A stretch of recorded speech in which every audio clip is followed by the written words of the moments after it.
Hey guys, how you doing? Michael Steph here. So, if you look at the Apple stock movement over the last 6 months, and you look at the corresponding coverage in the news, it tells you a lot about the stock market that people new to the stock market are probably not aware of. So we're going to jump into it here, and I think you're going to find this informative. You look at the stock, I'll put the chart here, you look over the last year, you see there's a lot of ups and downs in the stock. And what you're going to see, stocks go up and down, by the way.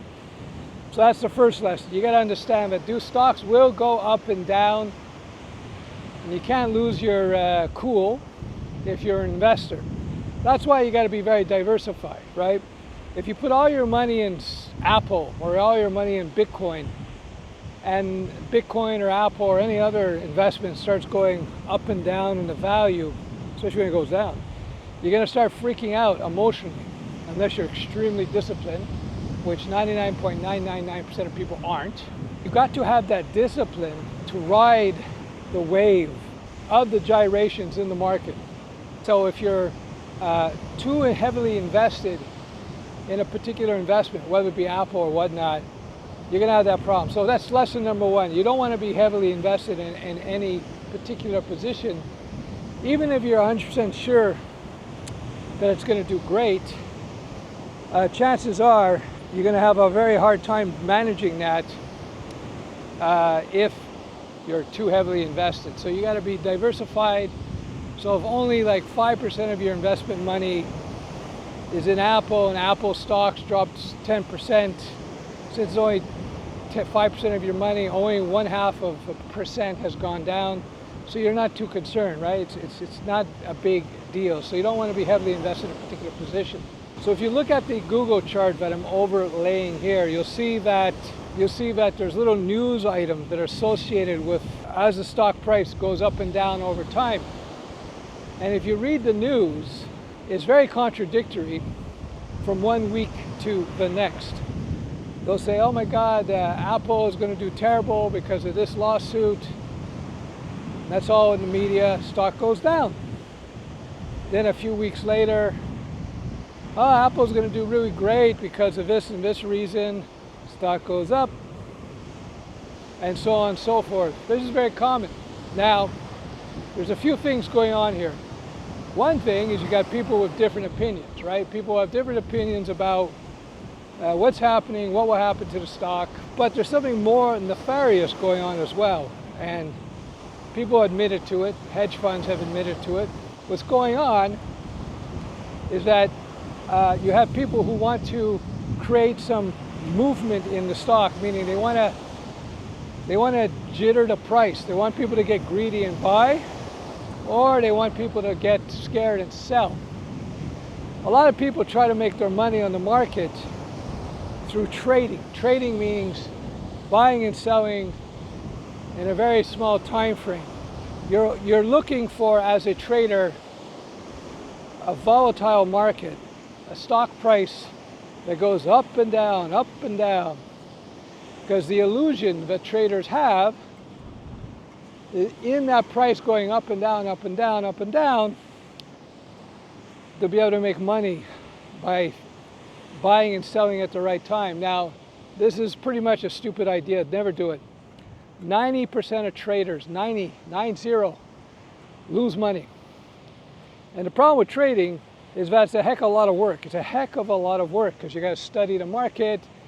You got to get up in the morning. You got to bet. You got to start. I said bet. I was going to say bet, but it's betting. You got to buy a position in an investment, and then sell it at the right time. You're always on edge because you got to buy. You got to buy and sell at the right time. You're waiting for news. It's pretty exciting, but it's also hectic.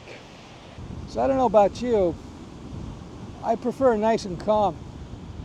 I prefer a nice, calm investing environment. If you look back at Apple, look at that chart, look at the volatility, right? Up and down, up and down, up and down, up and down. It's a wild ride if you're trading and if you have a short-term investment horizon.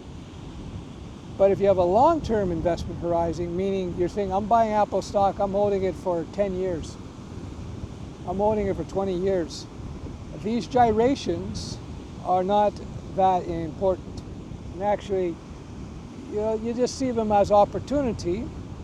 When the stock goes down, you see it as an opportunity to be able to buy more of that stock at a cheaper price. It's on sale.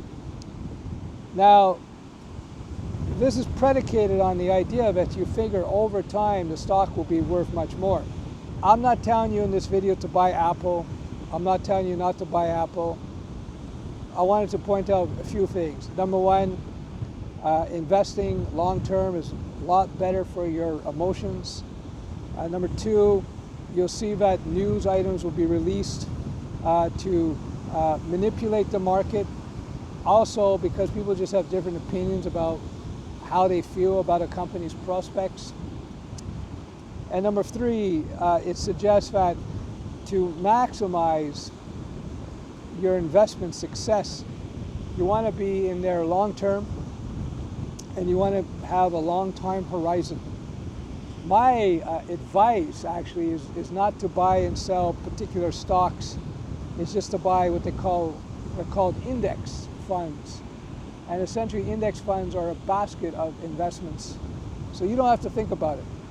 And if you look at index funds and how well they do over a 10-year period versus people are trying to pick stocks, the index funds always wins. Not always, but 95% of the time, 90% of the time they outperform individual traders. And it's no work, it's brainless.